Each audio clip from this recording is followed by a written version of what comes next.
Halo, Assalamualaikum warahmatullahi wabarakatuh. Selamat pagi anak-anak ibu dari kelas 11 IPS. Apa kabarnya? Semoga kalian sehat walafiat dan tetap semangat dalam melaksanakan PJJ-nya dan tetap di rumah saja. Oke, sebelum kita belajar sosiologi pada pagi hari ini, ada baiknya kita berdoa sesuai keyakinan kita masing-masing. Berdoa dimulai.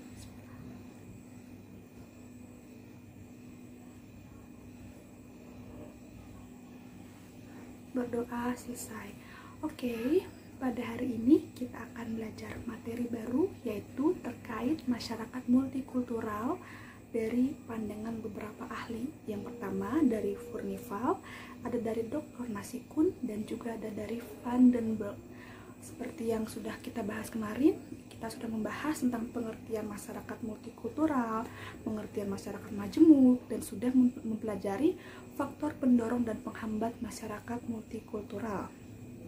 Nah, pada hari ini kita akan belajar tentang pengertian masyarakat multikultural dan majemuk dari 3 ahli yang tadi udah ibu sebutkan.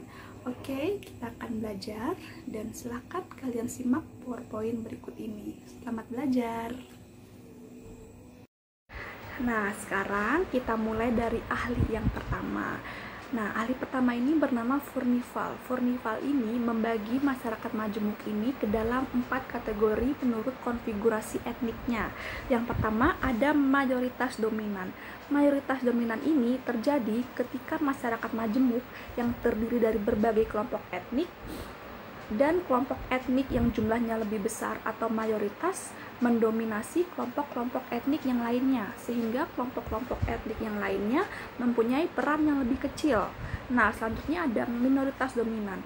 Minoritas dominan ini kebalikan dari mayoritas dominan.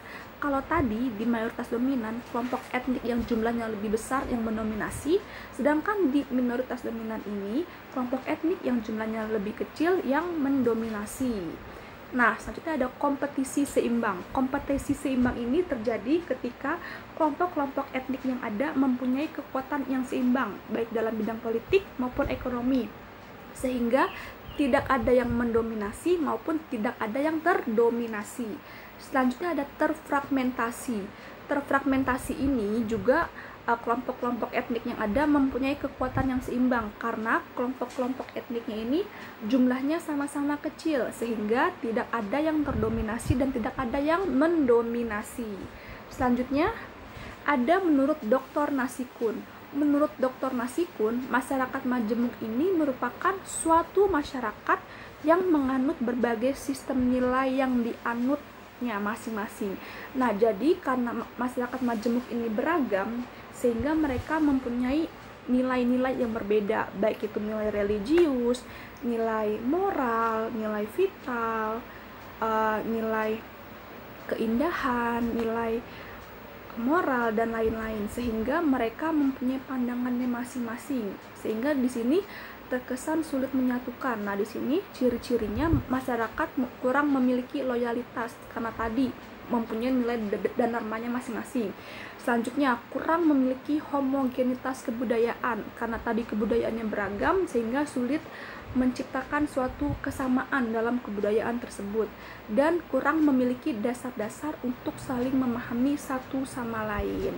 Dan di sini cenderung untuk memunculkan konflik. Jadi masyarakat majemuknya ini sulit menjadi masyarakat multikultural.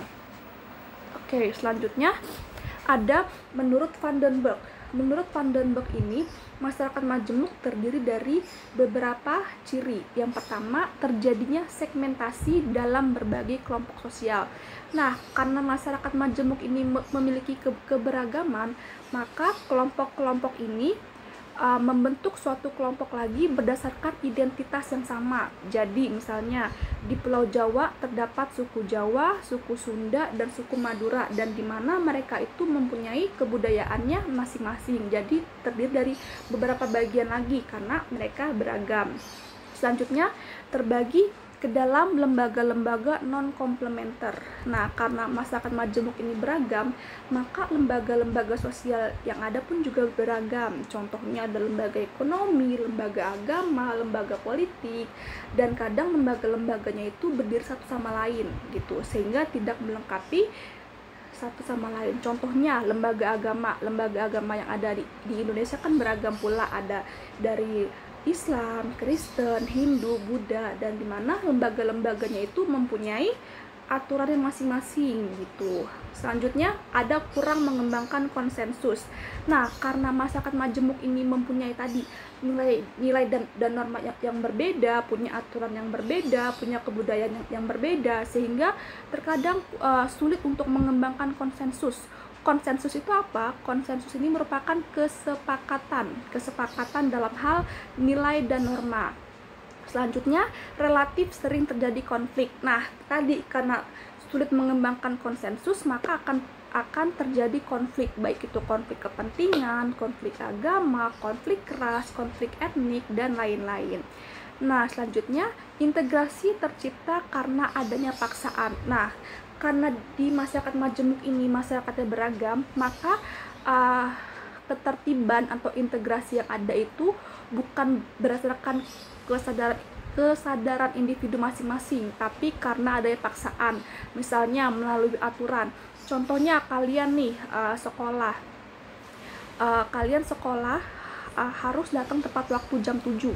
Itu karena ada peraturan kan, jarang karena kalian punya kesadaran sendiri itu. Contohnya ya seperti itu.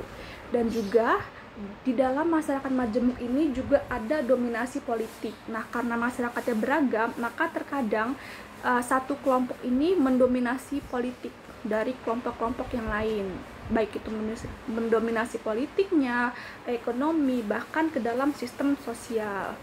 Nah, seperti itu pengertian masyarakat majemuk dari berbagai ahli.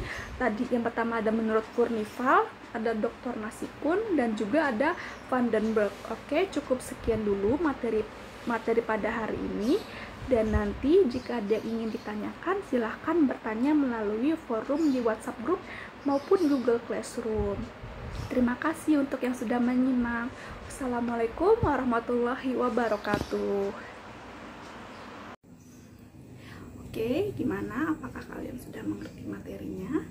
Dan jika kalian sudah mengerti, alhamdulillah. Dan jika kalian belum mengerti, kita diskusikan melalui WhatsApp group maupun melalui Google Classroom. Dan nanti bagi yang aktif akan mendapatkan nilai plus dari ibu. Dan nanti nilai plus itu akan berguna pada nanti saat penginputan raport PAS. Jadi siapa yang aktif itu akan mendapatkan banyak nilai. Oke, cukup sekian pembelajaran kita pada hari ini. Untuk kurang lebihnya ibu mohon maaf. Wassalamualaikum warahmatullahi wabarakatuh.